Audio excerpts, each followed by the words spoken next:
उपराष्ट्रपती निवडणूक महाविकास आघाडी अंतर्गत मतं फुटल्यामुळे नेत्यांमध्ये अस्वस्थता निर्माण झाली आहे। नेमकी मतं कुणाची फुटली यावरून एकमेकांकडे संशयाने पाहिलं जात आहे। एनसीपी शरद पवार आणि उबाठा यांच्यामध्ये वरिष्ठ नेत्यांमध्ये मतं नेमकी कुणाची फुटली यावरती चर्चा होणार आहे। दोन्ही पार्टीचे नेते नेमकी मतं कुणाची फुटली याबाबत अंतर्गत चौकशी करण्याची शक्यता आहे। उपराष्ट्रपती पदाच्या निवडणुकीमध्ये मतं फुटलेली आहेत आणि त्यामुळे मवियामध्ये संभ्रमाचं वातावरण निर्माण झालेलं आहे। नेमकी कुणाची मतं फुटली या संदर्भात संभ्रम आहे। सागर कुलकर्णी या संदर्भातली माहिती देतात। सागर, महाविकास आघाडीमधील विशेषतः उबाठा आणि शरद पवार राष्ट्रवादी काँग्रेसची काही मतं जी आहेत प्रत्येकी 2-2 मतं फुटल्याची माहिती आता समोर येत आहे। अर्थात ही नेमके खासदार कोण, राज्यसभेचे की लोकसभेचे, या संदर्भामध्ये आता संशयाचं वातावरण खूप जोरदार सुरू आहे। एका बाजूला महाविकास आघाडी एक संघ आहे आणि ती एनडीएच्या विरोधात मतदान करेल असा दावा केला जात होता। सगळे नेते हे एकत्रित येत होते, पण अशा परिस्थितीत सुद्धा कोणत्या खासदारांनी पक्षाची भूमिका न मांडता क्रॉस वोटिंग केलं याची आता जोरदार चर्चा सुरू झाली आहे। आणि अर्थात या दोन्ही पक्षांच्या सगळ्याच खासदारांकडे संशयाच्या नजरांनी पाहायला सुरुवात झालेली आहे। या संदर्भात जी माहिती एनडीटीव्हीला मिळाली त्यानुसार या संपूर्ण प्रकरणाची आता पक्षांतर्गत चौकशीसुद्धा होण्याची शक्यता एक वर्तवली जात आहे।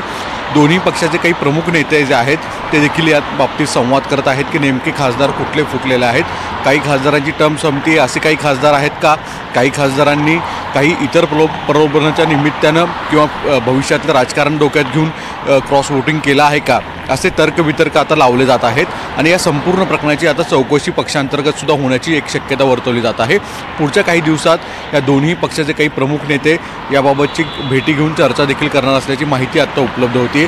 पण एकूणच महाविकास आघाडीमध्ये सुरुंग लागायला सुरुवात झालेली आहे।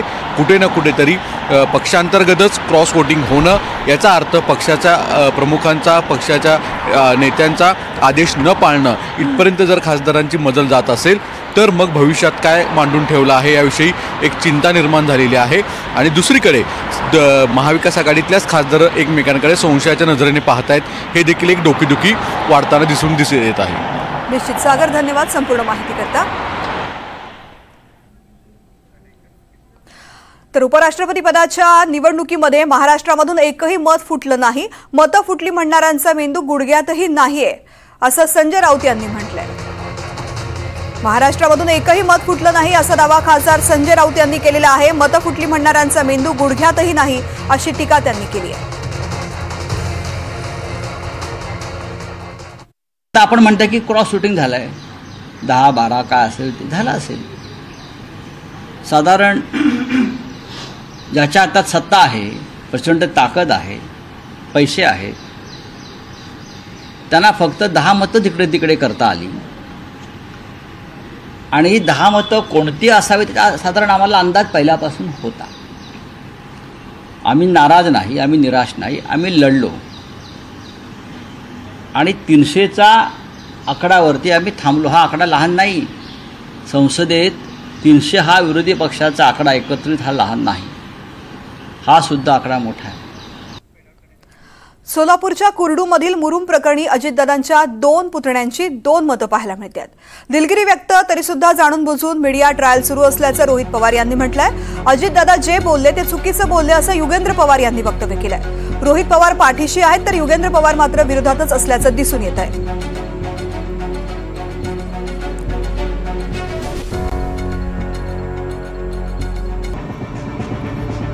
रोहित पवार यांनी हे मत व्यक्त केलेलं आहे ट्विटरवरती। महिला अधिकारी प्रकरणामध्ये अजित पवारांनी दिलगिरी व्यक्त केली, तरीही जाणून बुजून मीडिया ट्रायल केली जातीये। मित्रपक्षाच्या नेत्यांनी इतर विषयांकडे लक्ष दिल्यास योग्य ठरेल। राजकीय स्कोअर सेट करण्यासाठी मीडिया घेतली जातीये। आपल्याच पक्षात स्वहितासाठी कुरघोड्या करणं कितपत योग्य असा प्रश्न त्यांनी उपस्थित केला।